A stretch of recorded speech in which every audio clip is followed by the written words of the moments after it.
Merci beaucoup à Souleymane Niang. Alors après Souleymane ñu dalal Moustapha Camara, candidat à la présidence de la Fédération sénégalaise de football. maa ngi dégg ñu naan Maître Ka.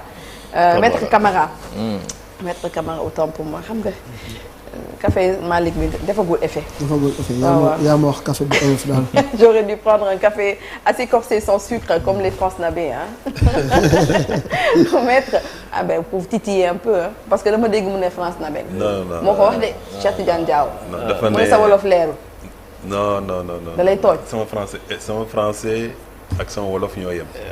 sama wolof leer na. très bien. Marseille ça je pense. Paris. Ouais. Très bien. waaw dégg nga nee na la ni français bi leere noonu la wolof bi leere kon ayca. wolof Tambacounda.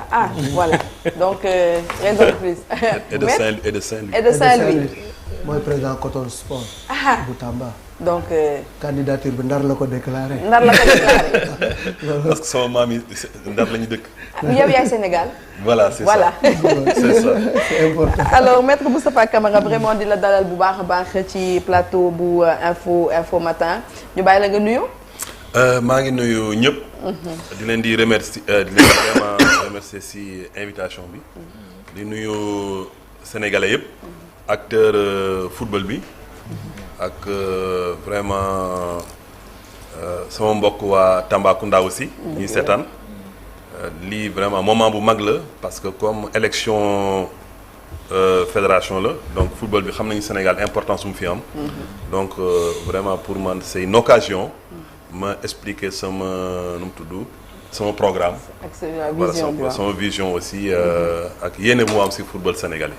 nekk na loolu am solo alors xam naa ne jàkkaarloo nga ak ay sportif nga xamante ni vraiment Cheikh Tidiane Malick man ak yow ñu tey. ay wax ay ca ñu ñëw. très foot. non Chérif est foot mais man tawas tey. day fàttali. voilà maître moom déjà dañ koy gërëm rek ci disponibilité bi. ak gis nañu également engagement pour le football. mu nekk ku nga xam ne wax naa la ko léegi moo jiite Coton Sport. bu Tambacounda nekk expert en droit. nekk également ku nga xam ne. en droit du sport. ah oui en droit. nekk aussi titulaire bu MBA en management des sports donc li nga xam ne moom lay xëccoo ni am na ci xam-xam bu am solo.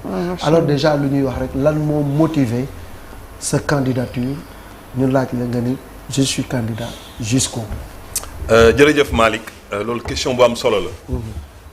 man comme ni may wax tëbuma rek ne damay nekk candidat fédération sénégalaise de football. mais dama xam nu mu tudd dama xam fédération nu muy doxee parce que avocat fédération africaine yi bëri la. man 3 kii moo tax nu mu tudd première chose mooy que d'abord sama expertise. sànq yaa ngi koy wax ni man am naa doctorat droit du sport. def naa presque maa ko France ñi fa njëkk am doctorat droit du sport laa bokk. ak Sénégal fii nii. loolu mot na léegi lu ëpp plus de 20 ans. et puis aussi nekk avocat en sport. di jàngale aussi nekk professeur en droit du sport. Université Dakar depuis 2007 2008. France aussi Paris Business School nekk fa tey responsable département Business School. donc. nu ma nekkee avocat ci affaire football nekk ci professeur ba pare aussi di ci bind ay téere di ci gëstu. presque mën naa wax ni tey nii bind naa lu mot 15 téere ci affaire droit du sport ak économie du sport. semaine bi di ñëw sax dinaa génne code du sport annoté du Sénégal. donc du téere boo xam ne presque 1300 pages la. donc am aussi réseau international. parce que maa ngi fréquenter tribunal arbitral du sport di fréquenter aussi ay joueurs di fréquenter ay dirigeants di dem ci ay conférences. ak sama ancrage local sànq yaa ngi ko wax ni Tambacounda maay président Coton Sport bi. donc parce que dama gis ni aussi bëgg a jiite football c'est bien boo nekkee en dehors club yi nii théorie rek ngay gis mais dama ne c'était bien aussi. bu ma am expertise am expérience am réseau. ñëw aussi jël club boo xam ne club local la club amateur xool fonctionnement bi xool jàngoro yi fa nekk. voilà si ngay mën gën a mun vraiment faj jàngoro yi. mais en quelle année nga jël Coton Sport. Coton Sport sama club familial la. parce que depuis 69 réforme Lamine Diack la sama nijaay yi créé Niani de Tambacounda nekk équipe première division.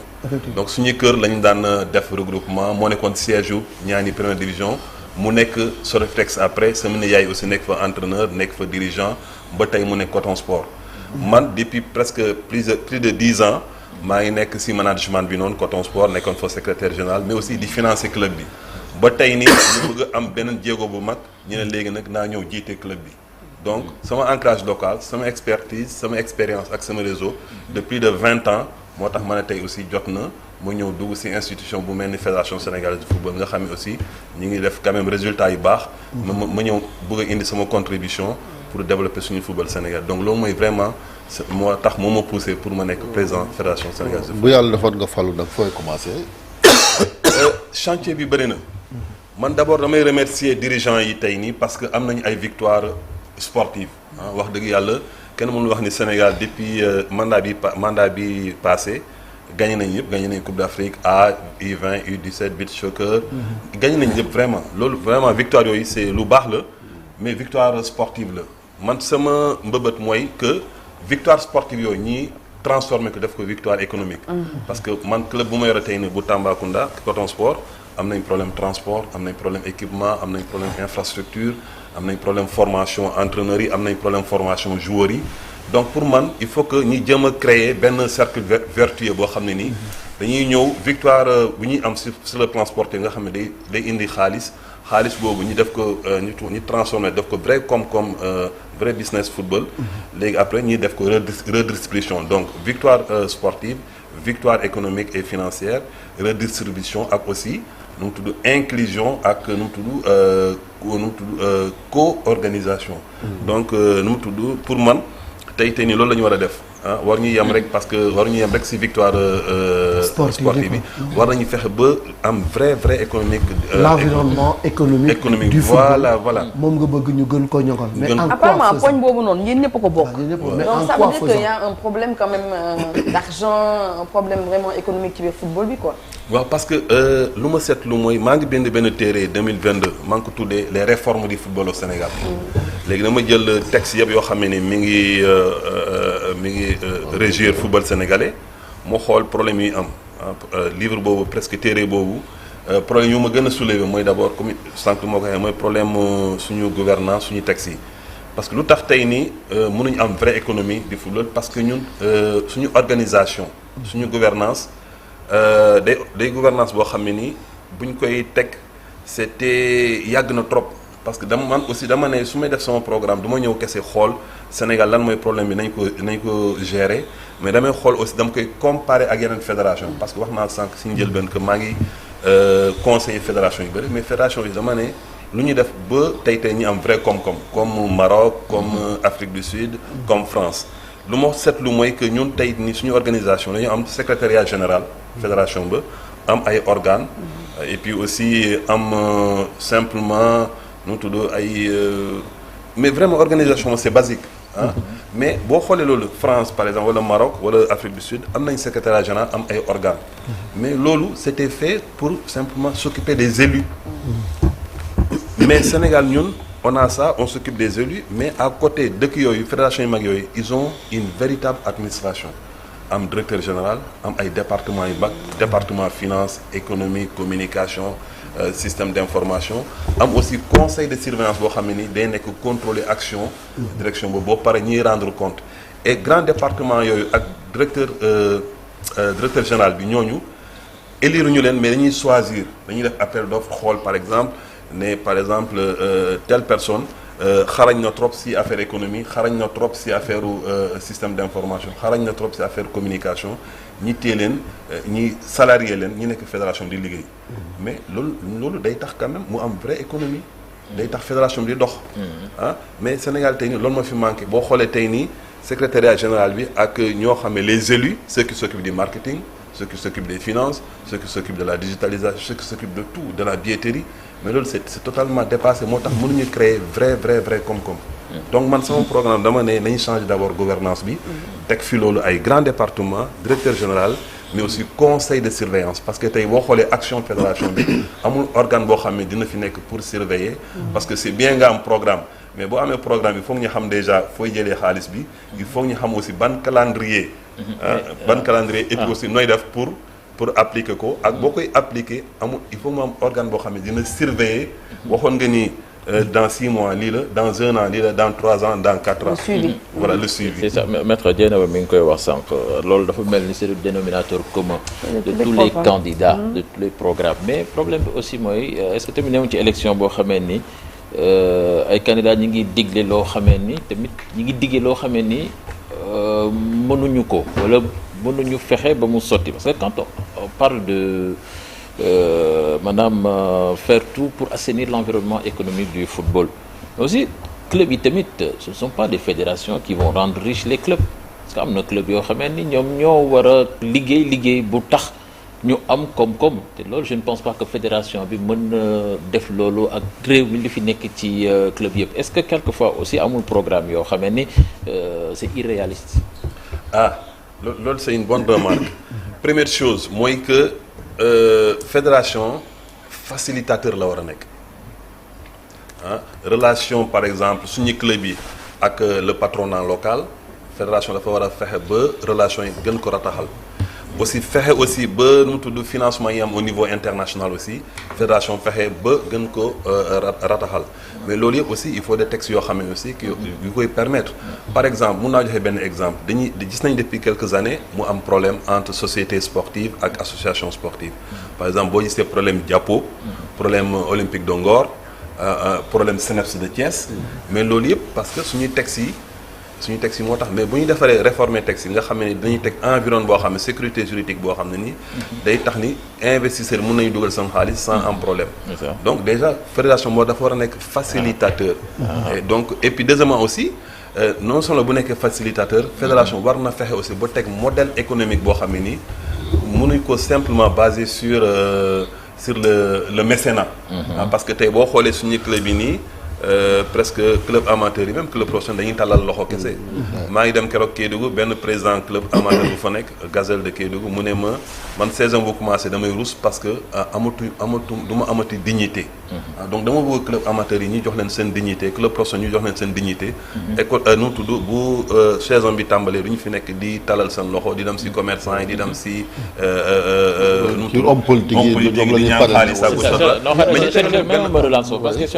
parce que suñ tollee tey jii football Sénégal ni mu mel à l'état actuel yaa ngi wax ay investissement yoo xam ne mën na am mais tey jii par exemple on voit la plus grande star du football sénégalais jël xaalisam investirul ci club sénégalais mais France la dem Bourges gis nañ Demba Ba mu ngi Dunkerque am na ñeneen ñu def lu ni mel pourquoi pas genre investissement yooyu tey jii mënul am ci football Sénégal football local waaw mais loolu la parce que xam nga loolu si boo gisee suñuy anciens internationaux yu bëri di investir à l'étranger parce que amuñu climat boo xam ne c'est favorable moo tax man la par exemple tey nii maa ngi joxe sànq exemple nu mu tudd SNEPS Olympique de Ngor nga xam ne ak Diapo nga xam ne nekkoon naa avocat si affaire yooyu donc xam naa bu baax a baax yan problème moo fi nekkoon parce que problème bi mooy boo amee société sportive tey nii suñuy texte yi nii da ngay ñëw yow nga dugal sa xaalis ci société sportive bi ngay financer ngay fay salaire yi di fay joueurs yi di fay yëpp di fay bus fay yëpp ba pare transfert bu amee ñu ne non yow moomoo actif joueurs yi association moom te association bi dugalul benn franc CFA ci société bi donc loolu xam nga kooku c'est pas incitatif benn nit du ñëw dugal xaalisam après ñu ne amoo dara tey nii muy SNEPS muy Ngor ñoom ñëpp tey nii muy Guédiawaye jour bu ñuy transféré société association mooy jël xaalis bi te yow dugal nga diggante Jamil Faye ak voilà Olympique de Ngor ma yow nekkoon naa avocat ci affaire yooyu mais bu ma gisee texte yi ma ne vraiment lii nii benn nit du ñëw dugal sa xaalis da ngay dugal sa xaalis former ay joueurs def yëpp ñu transféré leen ñu ne actif joueurs yi association moo ko moom non loolu mënul dox boo xoolee même organisation moo am tey nii France parce que man bu may def sama programme aussi il faut que ñu xool aussi loo xam ne ñu ngi koy def yeneen fédération yi te mi ngi dox par exemple boo gisee France tey nii ñoom tam am nañ société sportive am nañ association sportive moo am aussi Maroc mais foofu noonu dañoo ne boo dugalee sa xaalis par exemple Paris Saint-Germain Qatar ñëw na dugal xaalis ci société sportive mais actifs joueurs yi transfert yi yëpp noonu lépp loo xam ne business la économie la ñoo xam ne waa Qatar ñoo ko moom association amu ci dara mais pour comme association moom moo fi nekk nii moom mooy gérer toutes ces formations ñu ne léegi dinañ jël benn pourcentage bu ndaw entre 2 et 5% si capital bi jox ko association sportive bi mais amul benn kaddu amul benn pouvoir si fonctionnement société bi loolu la ñu war a def Sénégal. mais démb si conseil des ministres c'est démb la woon la barki démb waaw. ñu ne Sénégal dafa doté wu léegi d'un nouveau code du sport voilà. donc cadre juridique bi nga xamante dina defaraat bu baax pour gën a mën a ñoŋal peut-être le sport loolu sa domaine la de. voilà loolu sama domaine la parce que man loolu lay jàngale loolu lay gëstu man bi sama wàllu bopp wax naa ko sànq si njëlbeen pare naa benn code du sport annoté parce que am na code du sport mais am na code du sport annoté mooy code du sport yoo xam ne dañ ko commenté donc loolu semaine bi di ñëw naa ko publier loolu lu baax la parce que suñu texte yi nii suñu charte bi 1984 la. 84 léegi man suñu charte 84 bi lire naa ko peut-être plus de 100 fois. voilà mais vraiment c'est pas adapté. c'est pas adapté donc lu ministre def nii vraiment lu baax la. et vraiment dina tax quand même ñu am jéego yu bëri par exemple gis naa par exemple loo xam ne le sportif de haut niveau.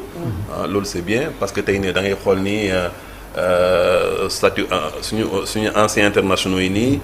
amuñu suivi amuñu dara amuñu statut mais nii gis naa ko ñu def ni parce que même France loolu moo fa am par exemple da ngay gis ni sportif de haut niveau dañ lay téye pour sa reconversion nga am ay formation au métier du sport aussi permettre la aussi nga mun am ay formation en matière de sport pour nga mun intégrer ay staff technique et puis aussi pour nga am ay mutuelles et tout ça donc vraiment réforme bu baax la et dina tax vraiment tey nii club yi nii fédération bi ñi am aussi acteurs yi ñi am instrument boo xam ne juridique boo xam ne dina tax.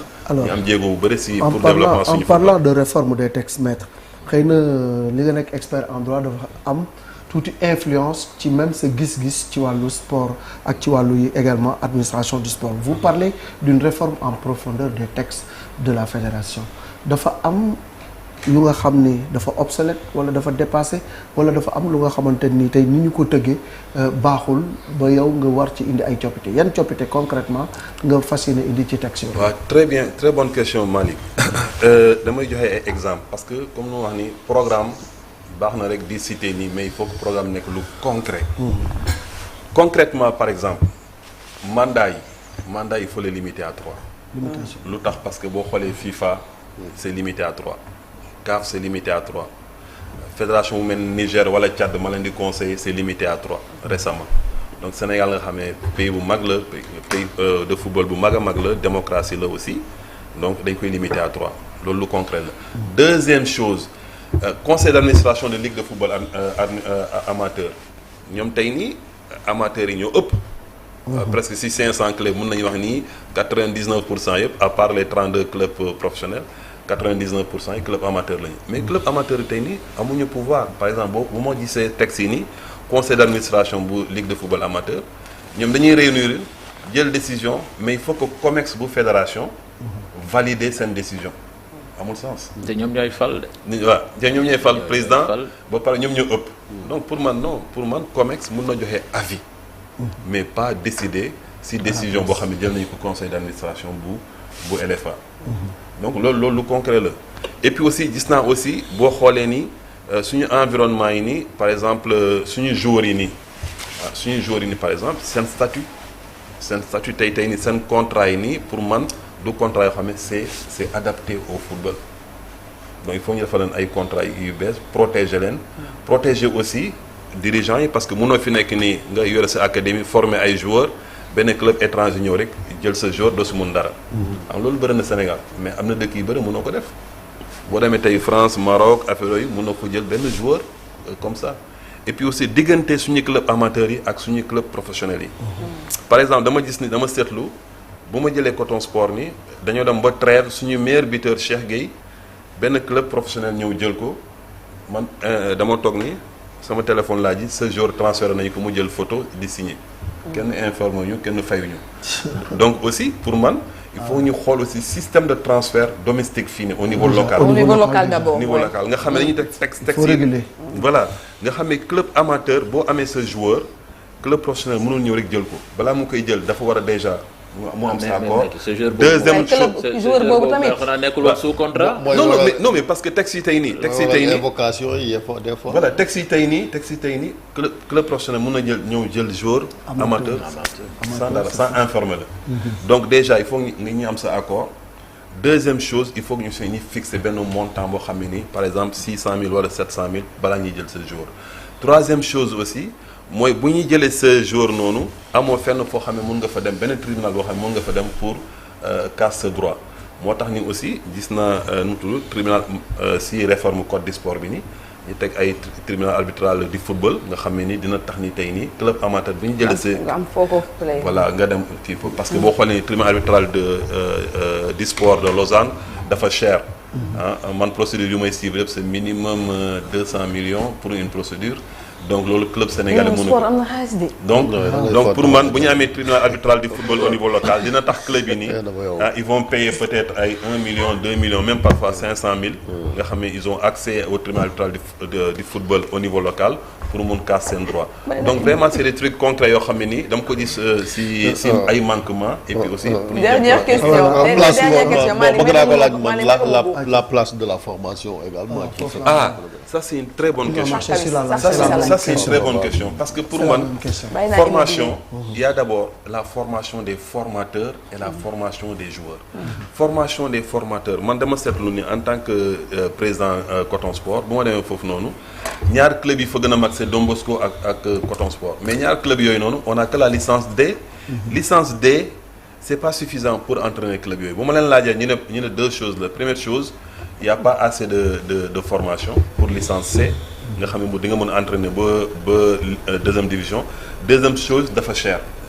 il faut payer 150 000 amuñu ko donc pour man il faut que déjà ñi former ñi fexe fédération bi ba ñoo xam ne ñu ngi ci ay club yoo xam ne ñu ngi ci ay gox yi sore ñi fexe ba ñi mun leen former aussi faciliter leen formation deuxièmement aussi joueurs yi fa nekk noonu ñi fexe ba direction technique nationale DTN mu am relation bu baax ak directeur technique régionaux yi parce que tey relation link boobu amul et puis loolu bu jeexee aussi dama teg sama biir programme loo xam ne ay label la certification parce que pour man académie bu mel ni Génération Foot di financer ay presque ay milliards dans la formation di génnee ay joueurs yu bëri di fournir équipe nationale du Sénégal ay joueurs loolu xaalis la donc pour man dama créer nu may woowee label jeune nga xam ne dañuy certifier ñi mun encourager mun féliciter encourager académie yoo xam ne ñooy gën a financer parce que mënuñu yemal pour man tey ni mënuñu yemal Génération Foot ak beneen académie boo xam ne ni 100 000 lay joxe wala 1 million alors que ñoom ñuy joxe 1 milliard donc label laa teg formation des formateurs formation des jeunes label ak certification et puis aussi fexe que les jeunes qu'ils aient accès au sport par exemple lu ma seetlu mooy da ngay gis jeunes yu bëri amuñu terrain amuñu infrastructure jeunes yu bëri aussi même bu ñu amee terrain comme dafa tàng ay Matam Tamba yooyu dafa tàng mënoo entraîner wu dans la journée donc guddi rek nga mën a entraîner wu mais amul assez de lumière donc aussi ñu xool nan la ñu mën xoolee dama jenn genre nu mu tudd équité territoriale moo tax sama slogan maa ngi ko tuddee football pour tous football boo xam ne ni du exclure benn territoire du exclure benn pratique du exclure aussi benn genre mooy maanaam par exemple comme jigéen yi aussi tey il y a vraiment beaucoup de c'est ça football pour tous ça englobe toutes les formes de football que nous pratiquons voilà li ko dalee ci football jeune pupille ba egg ci kaw en passant par football féminin beach soccer et c'est le football d'entreprise, etc. C'est les aveugles, les sports handicaps universitaires, scolaires et universitaires. Il y a tout un ensemble à fédérer. Qu'il n'y ait pas d'exclus. Voilà, qu'il n'y ait pas d'exclus. Que tout le monde, un football inclusif. Inclusif. Un football pour tous et par tous. Voilà, c'est ça. En tout cas football am na solo de. am na solo waaw football moom xaw ma woon ne am na solo. yaa ngi wax xam Cristiano Ronaldo contrat bi mu mujjee si ne. bu ko wax waaye balaa may xëb fii. et puis volet éducatif aussi. volet éducatif. volet éducatif. nga ne ñaata lay kii. chaque seconde bu nekk rek 6,33 € lay xeeb. chaque seconde waaw donc lan ne c'est 200 millions d'euros. maître da ngay décider ak ñun pour ñu tàggu émission bi comme ça ñu wax ci volet éducatif bi mais également nga tàggu ak ce dernier mot. 9h36 jot na léegi la une de l'observateur de record la météo bu ñu paree ñu tàggoo.